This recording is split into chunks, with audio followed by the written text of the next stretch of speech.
سائل کہتا ہے اگر ایک آدمی بار بار گناہ کرتا ہے، بار بار اس گناہ سے توبہ بھی کرتا ہے، پھر وہی گناہ کر بیٹھتا ہے، تو کیا وجہ ہے کہ اللہ کے ہاں توبہ قبول نہیں ہوتی؟ انسان سے گناہ ہو جانا انسان ہونے کے ناطے وہ رحمان الرحیم ذات ہے، جب انسان سے گناہ ہو جائے اس کی طرف توبہ کرے اللہ توبہ قبول فرماتا ہے۔ اور اللہ نے یہ حکم بھی دیا ہے اہل ایمان کو، یا ایھا الذین آمنوا توبوا الی اللہ توبۃ نصوحا، اے ایمان والو اللہ کی طرف توبہ کرو، سچی توبہ، سچی توبہ، پکی توبہ کہ آئندہ میں یہ گناہ نہیں کروں گا۔ اور اس کی ترغیب پہ بہت ساری آیات اور احادیث ہیں۔ سچی توبہ سے مراد کیا ہے؟ توبہ کی کیسے جائے؟ سب سے پہلے جو آپ نے کیا ہے اس پہ ندامت ہو کہ اللہ مجھ سے یہ بہت بڑی غلطی ہو گئی، آئندہ نہ کرنے کا عزم ہو، اب نہیں کروں گا، اللہ سے معافی کا سوال ہو۔ وہ اسباب جو آپ کو اس گناہ تک لے کر جا رہے ہیں ان اسباب کو چھوڑ دیں۔ یہ نہیں کہ آپ سگریٹ پی رہے ہیں اور کہتے ہیں جی بس اب میری توبہ، اور پوری ڈبی آپ کی جیب میں موجود ہے۔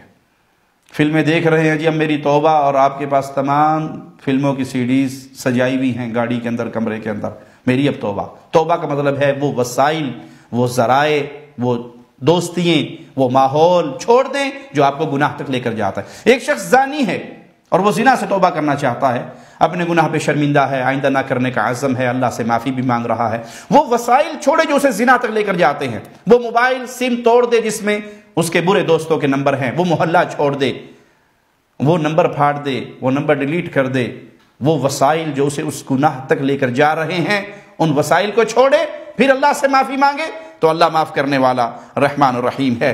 مالک فرماتا ہے قل یا عبادی الذین اسرفوا علی انفسہم لا تقنطوا من رحمت اللہ، اے میرے وہ بندے جنہوں نے اپنی جانوں پر ظلم کیا، اللہ سے مایوس نہ ہو۔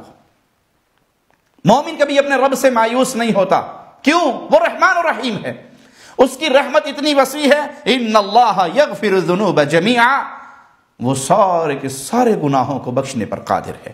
انہ هو الغفور الرحیم، وہ بخشنے والا نہایت رحم کرنے والا ہے۔ ہاں اگر آپ کا گناہ کا معاملہ کسی آدمی سے ہے، اس سے بھی منسلک ہے، کسی کا حق مارا ہے، تو پھر ایک اور شرط ہوگی کہ آپ اس کا حق اسے واپس لوٹائیں۔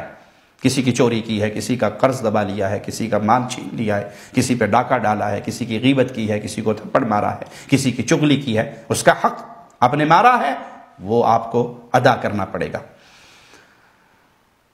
جب اس طرح انسان توبہ کرتا ہے تو پھر توبہ قبول ہوتی ہے۔ یہ بات آپ کی غلط ہے کہ اللہ پھر توبہ کیوں نہیں قبول کرتا، یہ شیطان کا دھوکہ ہے، شیطان کا بہکاوا ہے تاکہ آپ توبہ کی طرف آئے نہ۔ وہ شیطان دل میں ڈالتا ہے کہ میں اتنا بڑا پاپی ہو گیا، اب اتنے گناہ کر لی، اب نہیں اللہ معاف کرے گا۔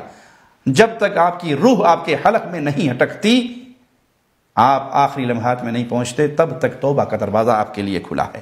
صحیح مسلم حدیث نمبر 2758، ابو ہریرہ رضی اللہ عنہ وارضاہ سے حدیث قدسی سنیے، پیارے نبی اپنے رب سے بیان کرتے ہوئے فرماتے ہیں اذنب عبد ذنبا، بندے نے گناہ کیا۔ انسان گناہ کرتا ہے تو مالک کیا فرماتا ہے؟ میرے بندے نے گناہ کیا، اور وہ جانتا ہے کہ اس کا ایک رب ہے، وہ اسے معافی مانگتا ہے، وہ رب اسے پکڑ سکتا ہے، معافی مانگنے پہ معاف کر دیتا ہے۔ کتنا خوش نصیب ہے وہ بندہ جو گناہ کے بعد توبہ کر لے، لوٹ آئے اللہ کی طرف۔ وہ ایک حدیث میں ہے کہ گویا اس نے گناہ کیا ہی نہیں، اللہ اسے ایسے معاف کر دیتا ہے۔ ثم عاد فاذنب، پھر اس سے غلطی ہوگی، معافی مانگی، کچھ عرصے بعد شیطان نے پھر بہکا دیا اور پھر اس سے غلطی ہوگی، پھر وہ گناہ کر بیٹھا۔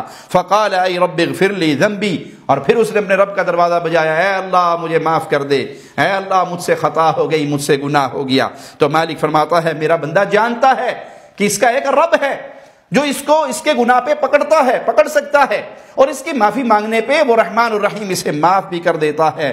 ایسا اللہ کے نبی صلی اللہ علیہ وسلم نے 3 بار دہرایا کہ وہ بندہ ایسا کرتا ہے، پھر معافی مانگتا ہے، پھر غلطی ہوتی ہے، پھر رب کو پکارتا ہے، تو رب کہتا ہے یہ مجھے جانتا ہے، یہ مجھے پہچانتا ہے کہ اس کا ایک رب ہے جو گناہ پہ سزا دے سکتا ہے، معافی مانگنے پہ معاف کرتا ہے۔ مالک فرماتا ہے میرے بندے جو چاہے کر، میں نے تیرے گناہوں کو معاف کر دیا۔